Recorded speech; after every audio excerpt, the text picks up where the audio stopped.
sukses tuh waktu gue udah mati, gue siap ngadep Tuhan.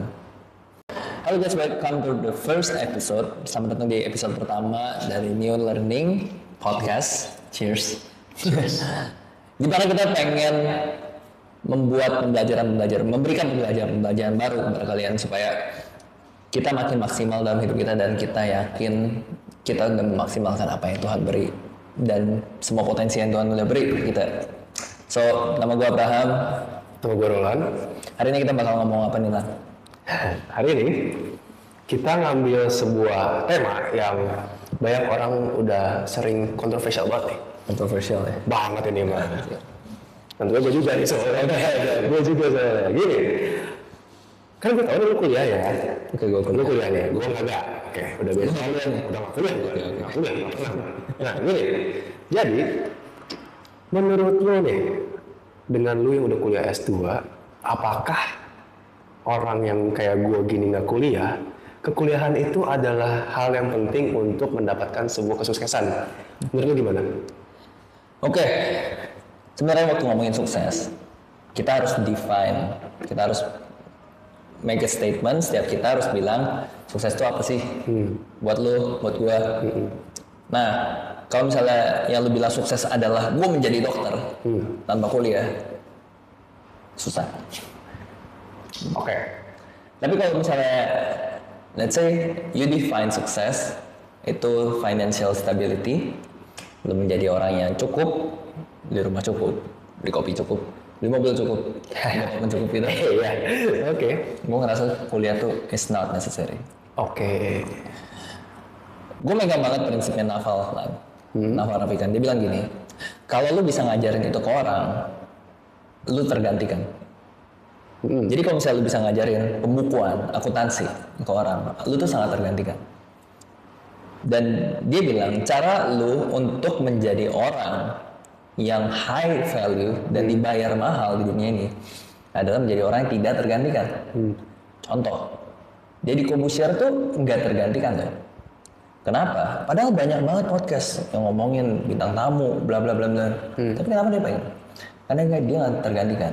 Dia dari awal direkam, terus kayak dia punya latar belakang, punya portfolio yang banyak, dia nggak tergantikan.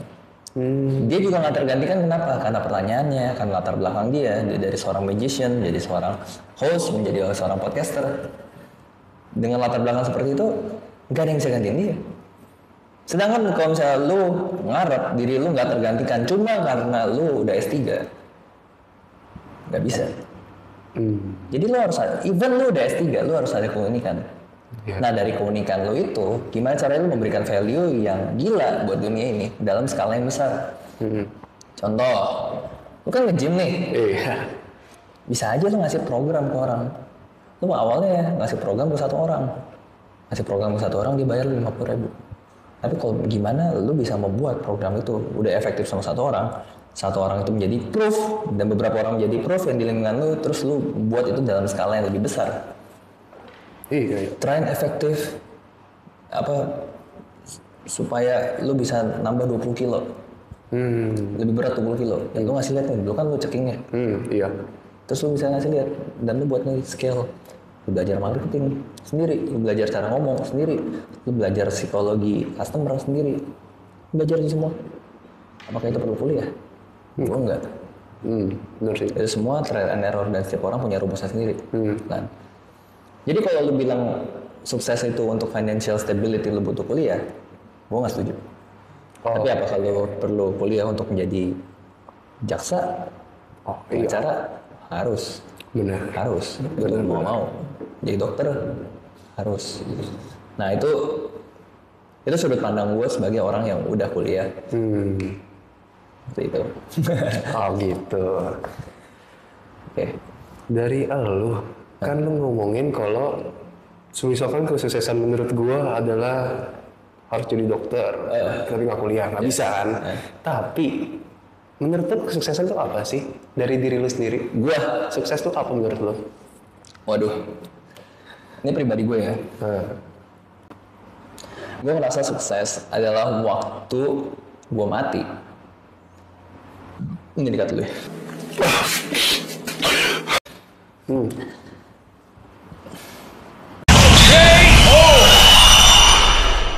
Menurut gue basically sukses tuh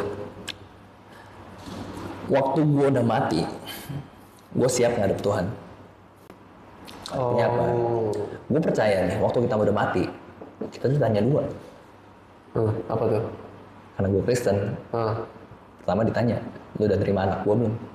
Tuhan Yesus.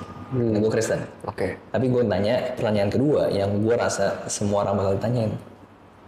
Hidup lu yang udah gue kasih nih, lu udah lakuin apa ya? Artinya lu kelola nggak? Kelola tuh bukan cuma talenta. Kelola tuh bukan cuma skill, bukan cuma bakat, tapi kelola tuh semua.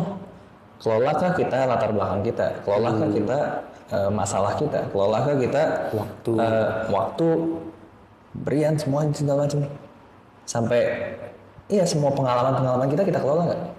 Contoh, ada orang yang nggak ngelola masalah dia. Ada orang broken home dan dia membiarkan dirinya beridentitas broken home dan membiarkan dirinya masa depan gue hancur. Kenapa? Karena gue broken home. Emak gue nggak pernah sayang sama gue. Tapi ada orang broken home, dia memilih gue nggak mau ada orang yang ngerasain kayak gue. Dia mencoba menjadi jawaban buat mereka semua. Dia ngomongin secara mental, psikologi, dia ngerti kurangnya apa. Orang broken home tuh tendensinya ngapain? Dan dia nggak mau orang-orang ini itu terjerumus ke arah hal-hal yang negatif, dia menjadi jawaban. Artinya pengalaman dia kelola dong. Nah ini tim hidup bertanggung jawab kan? Dia siap mati. Menurut gue nih orang-orang kayak gini siap mati. Karena dari semua yang Tuhan beri, ya Tuhan percayain buat kelola, dia kelola dengan baik. Even talenta, skill, semua. Nah gue rasa gitu sih. Lo rasa gitu ya? Apakah lu udah termasuk seseorang udah high value? Gue? Iya. Karena kan lu udah mendeskripsikan kesuksesan kayak gitu. Dan mungkin gue juga penasaran sih dari diri lu sendiri. Mungkin orang-orang di sekitar lu udah kayak, ini si abang nih udah punya bisnis showroom, ada bisnis lain, dia punya mobil kemana-mana. Dan menurut lu, apakah lu sudah high value gitu? Ya ketawa lu juga.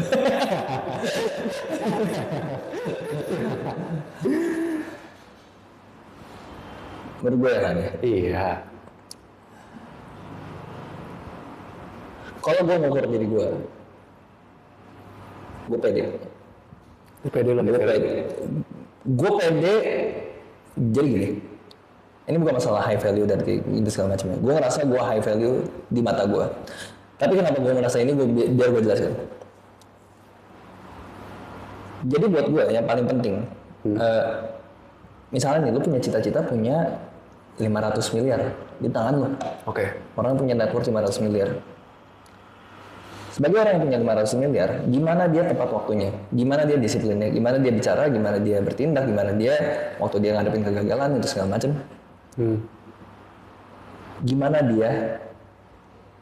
Gimana seorang yang punya 500 miliar itu menghadapi hidup? Basically seperti itu. Menurut gue, dalam gambaran gue pengen punya net worth segini nih. Gue pengen menjadi orang segini, gue pengen menjadi ayah sendiri, seperti ini. Gue menghadapi hari-hari gue dengan pertanyaan seperti itu. Apakah Abraham yang prima di atas sana yang gimana dia ngadepin ini? Karena gue percaya lebih baik gue siap untuk menerima hujan dibanding gue nggak siap apa-apa. Jadi kalaupun hujan datang, gue siap untuk menuai. Gue siap. Dan gue inget banget ada yang pernah ngomong gini di film. Ada dua petani, dua-duanya doa buat hujan. Tapi yang satu doa diem aja, yang satu doa buat hujan dan dia tetap menggembur tanahnya. Iya. Pertanyaannya aja nih, kita nggak tahu Tuhan nih. Mana yang Tuhan kasih? Kedua lah. Yang kedua kan? Iyalah. Pun kalau kita nggak tahu hukumnya Tuhan, kalaupun Tuhan kasih hujan, siapa yang siap? Yang kedua. Iya.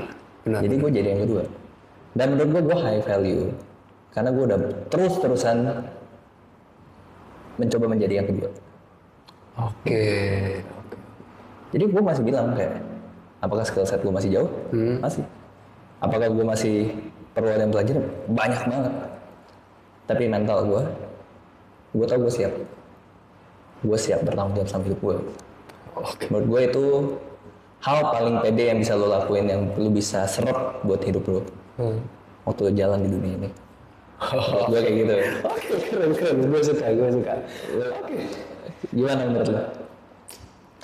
Lo apakah lo dengan sekarang background story gitu ya, orang tuh 19 tahun basically mencoba menghidupi keluarganya, mencoba membuat financial stabilitas tanpa kuliah, tanpa apa. Apakah lo belum menjadi orang high value dan kenapa? Oh, oke. Kenapa ya, kenapa enggak? Oke. Gue mengkategorikan diri gue di berbeda aspek. Ini dua jalan dan gue bilang kalau aspek gue di dalam untuk mengurus let's say keluarga gue, teman-teman gue bilang udah high value. Karena gue memiliki skill set yang membuat mereka bisa nyaman, membuat mereka bisa dengan adanya kehadiran gue itu mereka of course tidak terganggu, tapi mereka bisa hype, mereka bisa senang, mereka bisa tenang sama ada guanya. Itu adalah yang menurut gue kalau misalkan gue high value di bagian gue dengan keluarga dan teman-teman gue. Tapi kalau menurut gue high value untuk diri gue sendiri, gue belum. Gue sebagai manusia, emang mungkin orang banyak yang bilang nggak apa-apa lah manusia buat kesalahan. Tapi gue nggak tahu ya ini gue perfeksionis atau enggak. Tapi gue rasa gue masih ada yang namanya kelalaian, masih ada yang namanya let's say kan gue nge-gym nih, gue nge-gym tapi gue kadang masih ada kadang males. Gue tahu lu masih ada sesuatu yang tidak lu banggakan. Yes, bener banget. Itu kayak meskipun gue udah nge-gym dan gue bagus, tapi itu belum loh, itu belum. Gue ngerasa masih lu tuh. Gue ya kadang suka ngobrol sama diri gue sendiri depan cermin nih kayak orang gila kan deh. Gue ngobrol kesalahan lo apa aja hari ini, apa yang udah lo lakuin hari ini. Dan gue mostly selama gue dari dulu sampai sekarang mungkin emang udah berkurang kesalahan gue, tapi tetap aja gue ngerasa kayak lo hari ini tadi nggak ngucapin terima kasih lo sama ini, lo lupa lo ngobrol sama ini, lo masih tadi lo harusnya waktunya tuh lo udah harus ngerjain konten-konten atau ngerjain bantuin nyokap lu, tapi kenapa lu malah main TikTok, main Instagram? Itu yang bikin gue kadang frustrated sama diri gue sendiri. Sampai gue bikin tuh kayak gue kesel, kayak men lu apa sih gitu loh. Itu loh yang mungkin gue ngerasa belum high value ya. Gue mikir dari situ. Setuju. Gue juga ngerasa masih kayak gitu. Oh lu masih kayak gitu juga? To certain extent, tapi gue tahu waktu gue ngerasa kayak gitu, Abang Prima nih, waktu lalai ini bakal ngapain? Baik. Lanjut lagi. Jangan mau nyerah. Benar-benar, suka gue masih kayak gitu. Jadi, gue mikirnya sangat amat benefit buat kita. Dari cerita lu juga, untuk kita punya standar setinggi itu gitu. Dan gak menyamakan standar kita sama orang lain. Iya. Jadi pun kalau misalnya kita nuduh gitu, lu belum ini, karena lu tahu lu seharusnya segini. Nah, itu gimana tuh? Lu tetap gracious sama diri lu, tetap bisa sabar sama diri lu, dan tetap backup, nggak pernah nyerah sampai Nah, gue ngerasa itu yang bikin orang tuh high value. Paling pertama dia nggak pernah nyerah sama diri. Paling pertama dia nggak akan pernah nyerah sama dirinya. Dan kalau misalnya lu lihat orang-orang yang susah bangga sama dirinya, pasti dia udah nyerah sama diri, pasti. Iya Pak ya? Iya. Setuju. Oke. Oke. Ini kan sebagai topik kan ya, perkuliahan. Oke. Dengan lo jawaban tadi, jika emang membutuhkan sebuah let's say sarjana untuk dokter jaksa, mungkin mereka butuh mungkin kalau misalkan buat bisnis mereka nggak butuh, right? Menurut gue. Oke. Bisa jelasin nggak sih lu kuliahnya apa sih bro? Apa sih? Kan mungkin kalau lu dulu mungkin cita-cita jadi dokter makanya nggak berkuliah, atau mungkin seorang Abraham ini yang punya usaha ini mau jadi jaksa dulu itu dari tahu kan. Coba lu mau apa sih? Lu dulu tuh kuliah kenapa dan kuliah lu apa? Jadi gue satu tuh teknik sipil di Bandung. Oh, teknik sipil. Oke.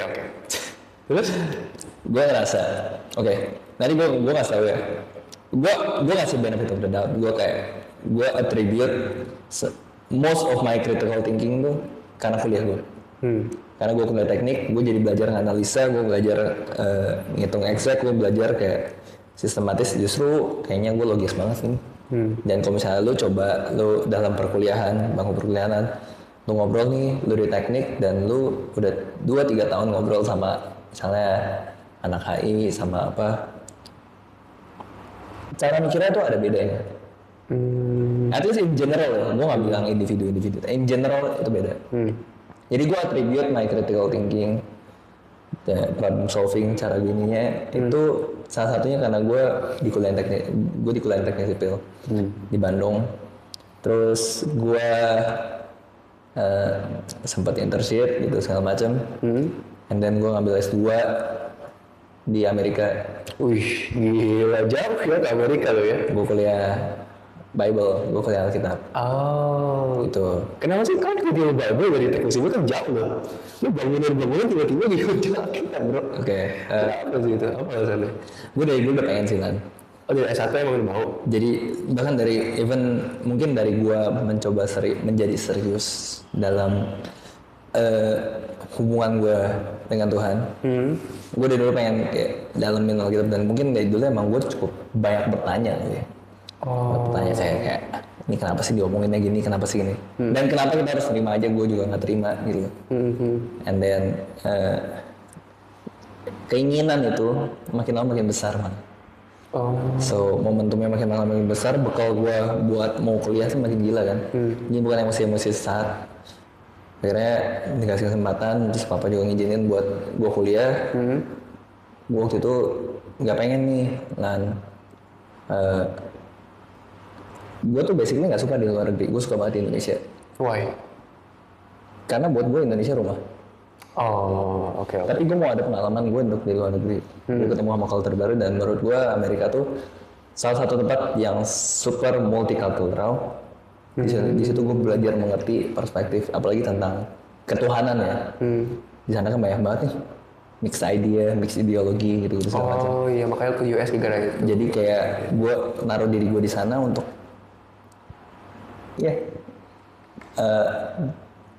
lebih banyak bertanya mungkin. Jadi gue membuka diri gue sama kayak dia. Di satu sisi gue jadi mempertanyakan yang gue, dan di satu sisi karena gue mempertanyakan gue makin dalam. Dan gue ngerasa gue nggak dapetin itu visi, sekalipun ngejalaninnya tuh nggak gampang buat gue, karena gue bukan orang yang suka paper, nulis, baca gitu. Gue dari dulu sukanya ngitung. Dari SMA, makanya gue ngambil kuliah teknik gitu. Jadi I think it's a good thing waktu kita naruh diri kita di konteks yang kita nggak suka untuk ngelebar kapasitas kita, even untuk ngerti lebih banyak orang gitu. Benar-benar. Ya, interesting. Very interesting. Gue penasaran deh, emang tuh orang bilang kan di US kan gila kehidupannya expensive, terus dengan perjalanan antar temannya bener-bener kayak lu di atas lu di bawah, bener-bener kayak nggak bisa nyatu dan beda. Nah, lu bisa jelasin ke gue nggak? Gue nggak pernah ke US nih, gue nggak tahu gimana lingkungan di sana. Lu bisa jelasin kayak pertemanan lu kuliah gimana, dengan mungkin kehidupan lu di US tuh gimana gitu? So pertemanan gue tuh di US tuh lumayan interesting. Karena basically orang-orang Indo yang mampu kesana itu biasanya financially keluarganya stable. Gue nggak bilang not necessary kayak ultra kaya, walaupun banyak yang ultra kaya gitu.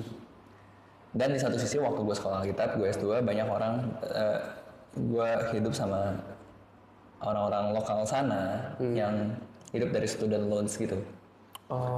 So it's like gue hidup sama orang yang beli susu aja nih beda 30 sen, dia beli yang low fat karena itu beda 30 sen, bukan karena itu low fat. Gitu. Sama yang bisa spend $17 per night. So it's very interesting.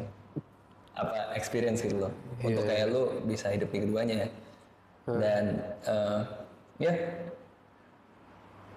I think banyak yang bisa digali di situ ya. Cuma waktu lu lihat kedua itu dan lu bisa ngehidupin keduanya, dalam arti itu lu bisa berteman sama yang orang-orang yang coba striving, sama orang-orang yang coba survive, sama orang-orang yang kayak udah gampang gitu kan. Temenan atas bawah ya gitu ya. I think lu bisa memposisikan diri lu di mana aja, menurut gue itu skill set yang gila sih. Dan buat gue struggling buat itu awal-awal. Cuma waktu gue bisa dan gue ngerasa gue nyaman dan gue bisa jadi diri gue di lingkungan itu. Enak. Gokil. Oke, nice. Udah menit Jo? 21. Oh, udah 21. Bro, gue pikir nih udah 20 menit nih. Kira-kira apa sih yang lu petik yang dari ini? Yang gue petik ya? Yang gue petik itu new learning buat lo. New learning banget nih buat gue nih. Gue interesting banget dengan kesuksesan dari define lu, how to be high value lu atau enggak. Dan gue ternyata tuh kesuksesan yang gue pikirkan selama ini, gue bisa nambah lagi dari kesuksesan lu. Terus juga gue interesting banget sama cerita lu di US tuh kayak, oh ternyata gitu ya, ternyata kayak gitu. Dan the point is yang gue pikirkan kalau apakah kesuksesan tuh harus kuliah dulu atau enggak? Karena you know lah, all people kan maksudnya udah 40-50 kenapa kamu nggak kuliah aja sana, ambil yang murah aja, ambil UT apa gitu-gitu. Itu yang bikin gue kayak ragu enggak gitu. But today gue belajar banget ternyata ya udah ngapain gue kuliah kalau misalnya nggak perlu kan gitu. Itu sih yang gue pelajari banget ternyata. Singkatnya gitu. Gue belajar satu sih Lan. Dari cerita lu dan gue sadar juga refleksi, it's kayak selalu bagus punya standar yang seperti itu. Ya itu harus benar. Jadi kita bisa nge-cross check diri kita bukan sama standar orang lain. Karena gue bisa aja nge-cross check diri gue sama orang yang gue tahu nggak lebih baik daripada gue, terus kayak ini masih gini. Iya, benar. But you have to put your standard so high. Iya. Jadi lu nggak mikirin orang lain. Iya, itu yang nggak mikirin standar orang lain. Benar. Mindset kayak gitu. Good job, brother. Oke, guys, that's our first episode. So, jangan lupa subscribe, komen, dan please share. Like juga, jangan lupa. And then we'll see you We'll see you on the next episode. Bye. Bye-bye. Cheers. Cheers.